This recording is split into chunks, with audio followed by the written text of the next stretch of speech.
I'm Mandi Pimental, nutritionist, recipe creator, and mom who has a passion for bringing healthy, allergen-friendly foods to your table. The Clean Plate with Mandi takes traditional comfort foods and makes them nutrient-dense and fun for the whole family.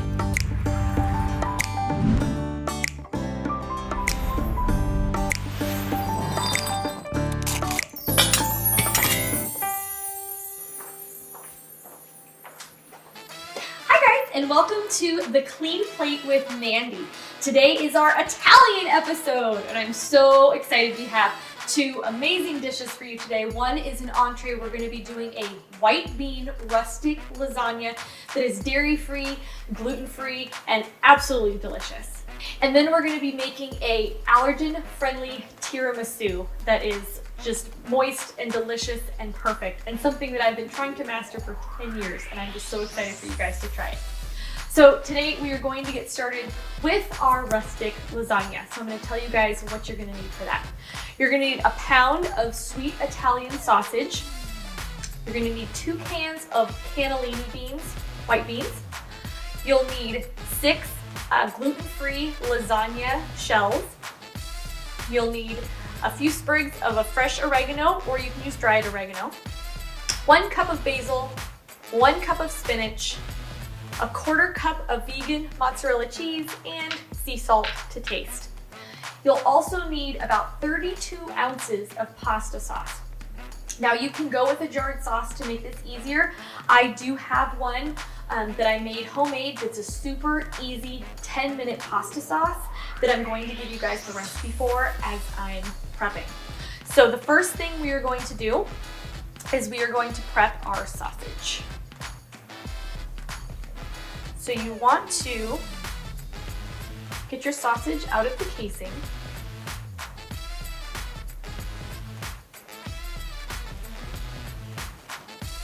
So that you can turn it into ground meat.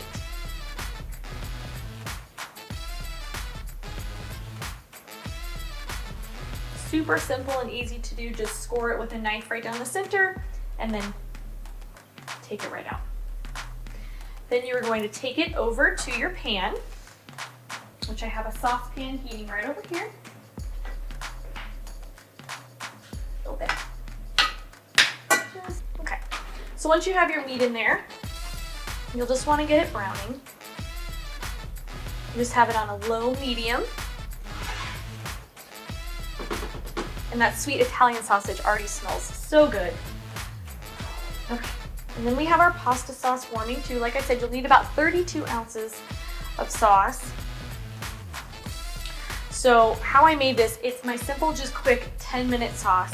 I did a 28 ounce can of crushed tomatoes, some olive oil, about a 1/4 cup, 2 cloves of minced garlic, a few sprigs of basil, and then sea salt and pepper to taste. The secret is adding 2 tablespoons of vegan butter to make it really creamy. Okay, so we're just gonna let those warm and brown here so that they can kind of come together and make our meat sauce. Right.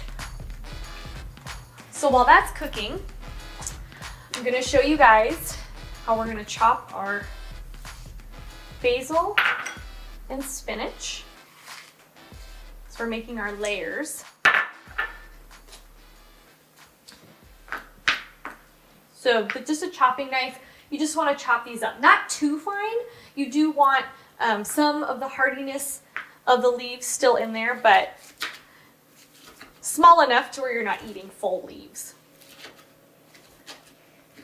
Italian food is really big to me. We grew up, my dad's family is from Sicily. And so we grew up having Italian food a lot. My dad would make homemade cannolis and spaghetti and stuffed shells, lasagnas, manicotti. So our house just always smelled like an Italian restaurant. That's how I think of my dad. That's how I think of my grandma. And when I kind of switched everything over for myself and my family, we went fully gluten-free and fully dairy-free, and I started talking to other men and women that needed to make these dietary changes as well.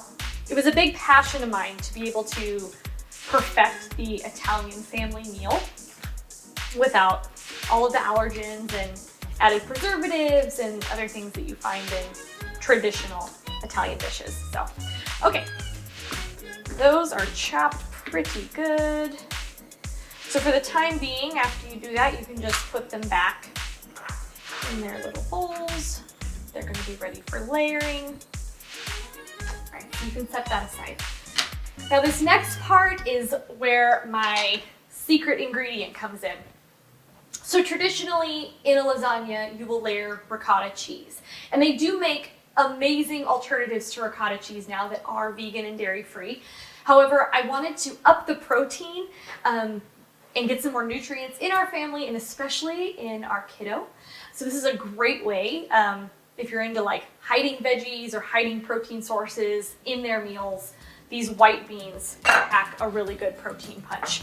In 2 cans, you get about 21 grams of protein. So it really, really ups the protein factor when you mix it with the sausage. So we're going to make a pureed oregano and white bean to use as our ricotta cheese. Really quick, I'm gonna go back over and check on the meat and sauce and see how they're doing. This is starting to brown up really nice. Smells really good. Okay, turn up the heat just a little bit. This needs a little more time. This is perfect. It gives us some time to do our beans. Okay, so for this, you will need either a food processor or a high-powered blender. So I opted for the high-powered blender. It's just a little simpler. So you'll need, like I said, 2 cans of white cannellini beans. Put this along here.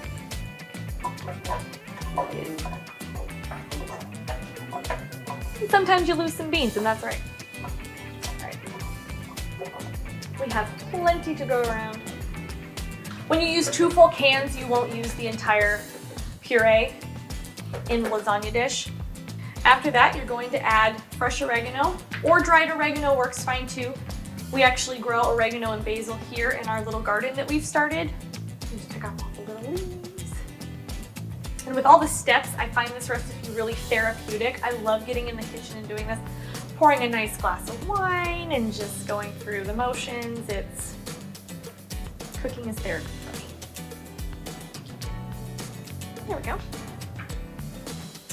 And then next, you're just gonna wanna add your sea salt.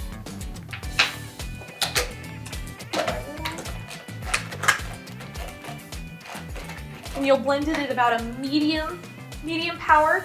And if you're using fresh herbs, sometimes you will have to get in there with a little spoon, scrape the sides, just make sure those leaves are getting really infused well in the beans. Okay, here we go. So like I said, a couple of those leaves sometimes stick. If you're using a food processor and you find that you need a little more liquid, you can keep a small amount of liquid in the beans, or you can use a little bit of olive oil or avocado oil. Almost ready.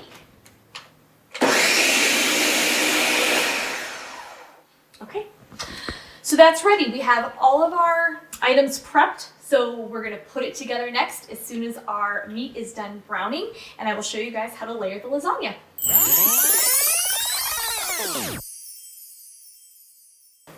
Okay, so now that we have our white bean puree, our herbs chopped, our noodles ready to go, and our meat sauce made, I'm gonna show you guys how to layer this lasagna to get it baked. Now, I do have a tip if you're working with gluten-free lasagna sheets. A traditional lasagna, you'll pre-cook your noodles before you put it all together to bake in the oven. But with gluten-free noodles, that's not the case. I'm using a rice noodle, and you actually cook them dry. That's why they need to be super hydrated so that they can cook in the oven, because they're not setting in water for 8 to 10 minutes like traditional pasta. So the way that you do that is you're going to start by layering the bottom of an 8x8 or 8x9 baking sheet with a little bit of your sauce. This just gives the noodles something to sit in so that they can hydrate while they bake. You're gonna save most of your sauce for layering, so just get a little coating on the bottom before you layer your first noodles. Okay, next you're gonna take 2 of your noodles and lay them in the bottom of the pan. And they won't be perfectly flat, and that's okay. Next, you're gonna take a scoop of your white bean puree and you're gonna spread it on the bun. So the first time I made this, I was super brave. I didn't know if this was gonna work. I was just like, hey, I have the consistency of ricotta. It could work. And I was hosting a dinner party when I decided to whip out this idea for the first time. Probably not the smartest move in case it didn't work out, but it went over wonderfully well. It tasted delicious. Some of my guests actually didn't even know the difference, that they weren't eating a traditional lasagna. So I call that a win. Anytime anybody has any gluten-free or dairy-free or vegan food at my house and they think it's like what they call regular food, I call that a win. In this community, sometimes, we get labeled that our food tastes like cardboard, and in 2020, that's just not the case anymore.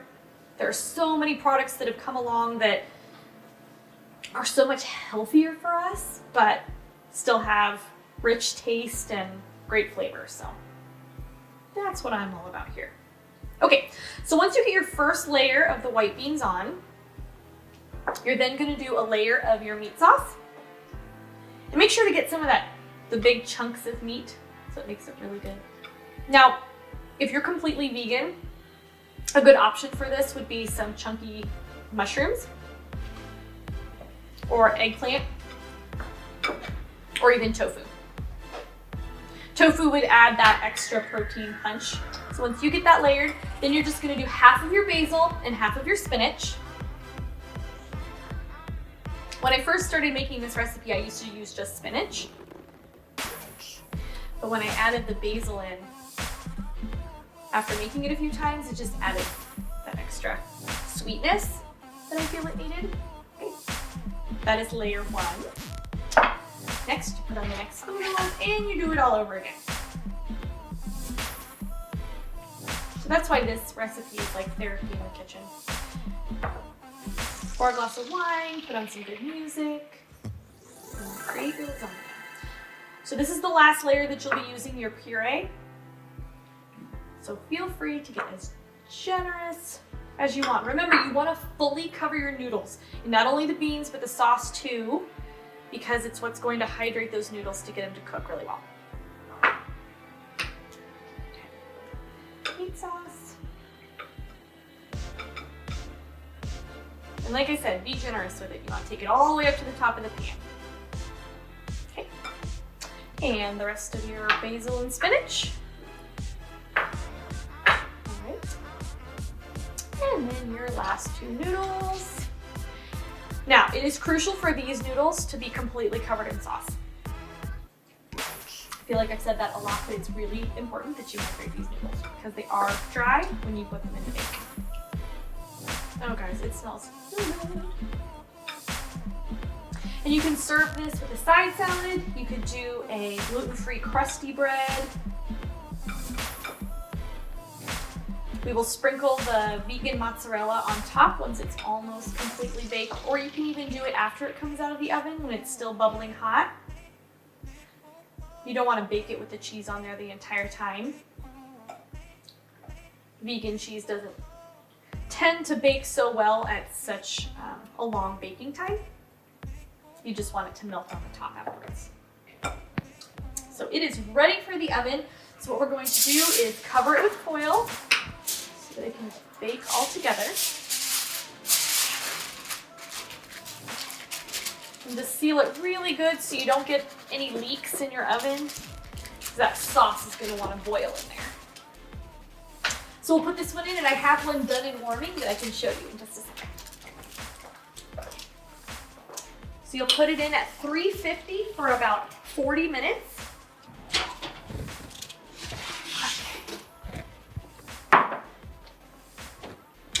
So we're gonna let that one bake, but this one is ready to go. So you can see I melted on some of the vegan cheese. Cut a little slice.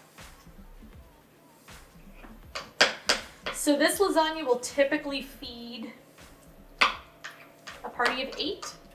So it's a great option for dinner parties. So we've got all the layers of the white bean to fill in as the ricotta cheese. We've got the meat sauce. We've got the herbs. And it is absolutely delicious. And next up, we have a dairy-free, gluten-free tiramisu that tastes exceptionally close to the one you've been used to.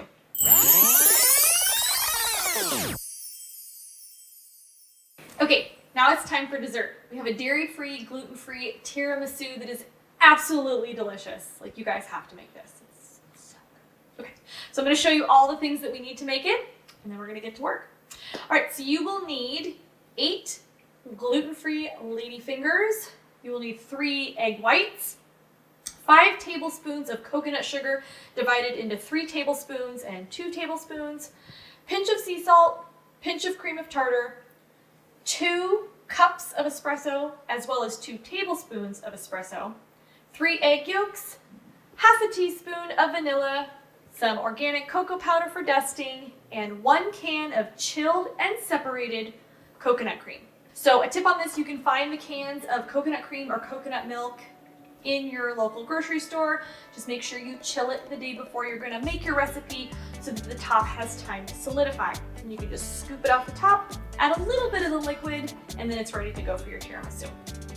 Okay, and again, we are using coconut sugar. I use coconut sugar a lot in the kitchen because it's just a healthier sugar as far as the way that it breaks down in our bodies. You could also opt for a date sugar if you like the flavor of date. I prefer coconut sugar because it has a more warm, rich taste to it when used in desserts. Additionally, you can make your own gluten-free ladyfingers from scratch. I did have to order these online. I haven't found them in a local grocery store, but another hack is if you want to get in your kitchen, you want to make this today, gluten-free vanilla wafers look good too. This is just more traditional. Okay, so you're going to start with your mixer. We want to beat these egg whites down. So we take our 3 egg whites and we just pour them in the mixer. Like so.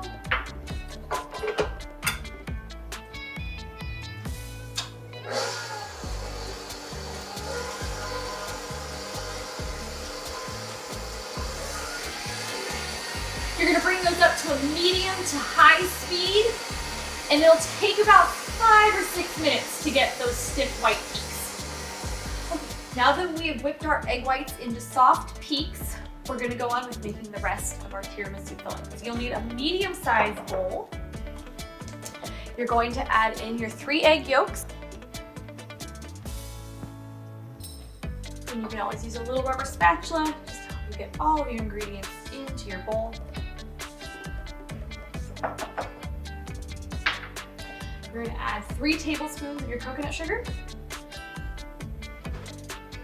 And you're going to whip that together just until it's light and creamed together. Okay. All right, next you're going to add your 2 tablespoons of your espresso and your half teaspoon of vanilla. And mix again. There's so many options when it comes to Italian desserts that I just love. Like I said, we grew up eating cannoli and Italian sodas and tiramisu, but I have a soft spot in my heart for tiramisu. When I was first dating my husband, it was one of our special date night things. We would go get tiramisu. And so when I was faced with a whole bunch of dietary changes and restrictions right after we got married, it was kind of one of those bummer things that we couldn't go do together anymore. So this definitely holds a special place in my heart that we're able to share tiramisu again. Okay, so once that's together, you're gonna add in your coconut cream.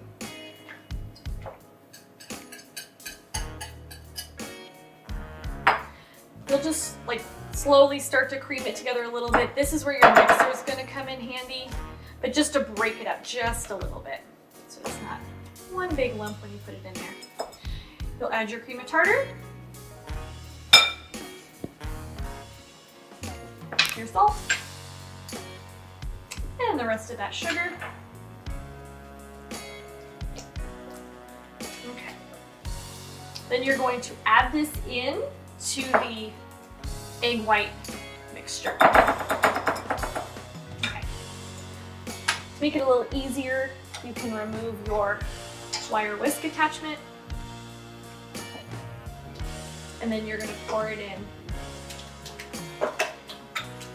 And again, you can use a rubber spatula just to help you get it all in. Reattach your whisk attachment. And like I said, you can also use a handheld mixer for this one.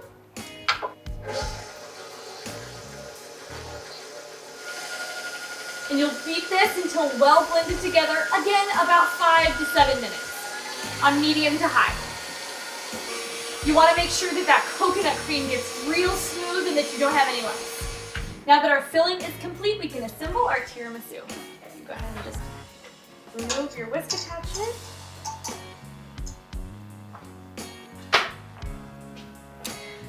So what you're gonna do is you're gonna take your first layer of ladyfingers. You're gonna put 4 on the bottom of an 8x9 pan or dish. Then you're gonna take that 2 cups of espresso and you are going to soak your ladyfingers.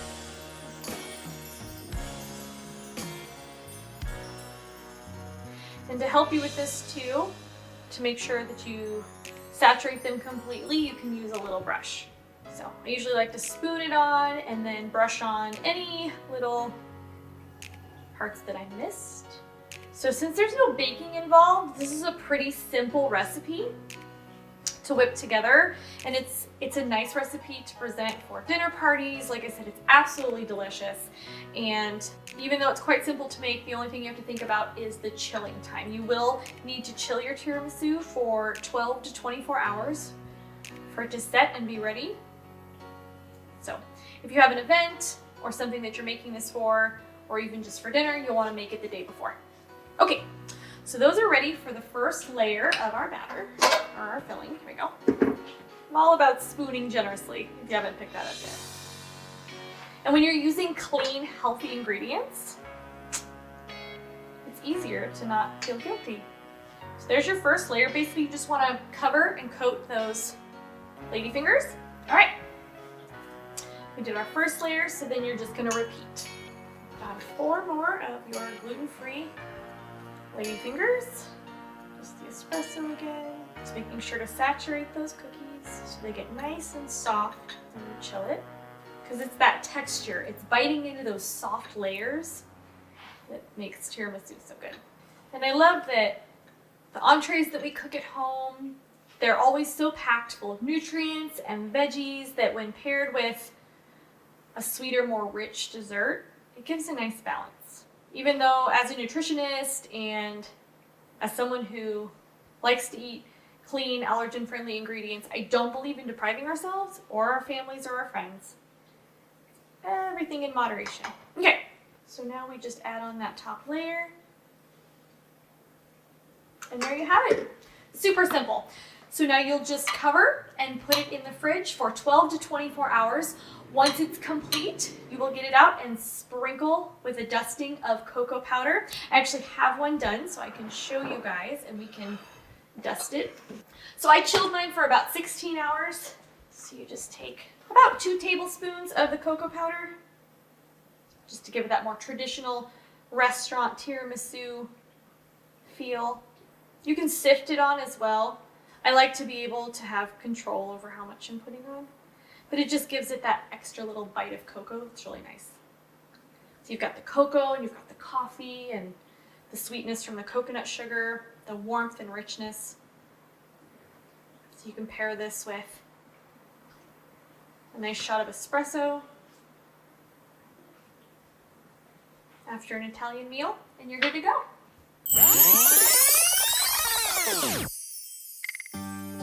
So we're at the best part of any meal, actually getting to sit down and enjoy it. You gotta tell me if it's up to par with what we did before. That's so good. Okay, let me give it a try.